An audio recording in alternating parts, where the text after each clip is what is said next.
Tipu muslihat Agus Buntung tersangka ruda paksa mahasiswi dibongkar dua gadis, pakai kaki.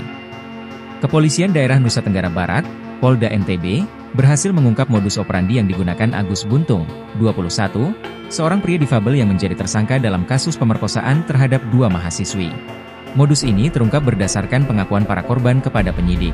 Menurut laporan kepolisian, Agus menggunakan ancaman pembongkaran aib untuk memaksa para korban menuruti keinginannya. Para korban merasa terpaksa memenuhi permintaan tersangka karena takut rahasia pribadi mereka akan dibocorkan kepada publik. Hasil penyelidikan menunjukkan bahwa Agus tidak hanya memiliki satu korban. Penyelidikan lebih lanjut mengungkap bahwa ada sejumlah korban lain yang juga terjerat dalam skenario manipulatif yang dirancang oleh tersangka. Lebih lanjut, AKBP Nimade Pudjawati juga mengungkap adanya tekanan dari pelaku sehingga korban mau melakukan tindakan tak senonoh. Hal itulah yang menjadi dasar penyidik menetapkan Agus jadi tersangka pemerkosaan meskipun sosoknya merupakan disabilitas yang tidak punya tangan. Dalam kasus tersebut, polisi berhasil memperoleh dua alat bukti yang kuat guna menjerat Agus. Tak cuma bukti, polisi juga punya 5 saksi yang menguatkan perilaku buruk Agus Buntung.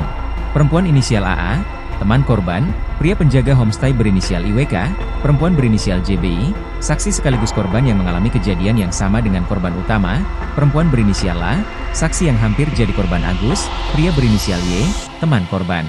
Diwartakan sebelumnya, viral kasus pria disabilitas tak memiliki tangan berinisial Iwas alias Agus Buntung meruda paksa mahasiswi di kampus Mataram, Nusa Tenggara Barat, NTB, pada 7 Oktober 2024. Akibat kasus tersebut, Agus Buntung pun resmi dijadikan tersangka oleh Polresta Mataram.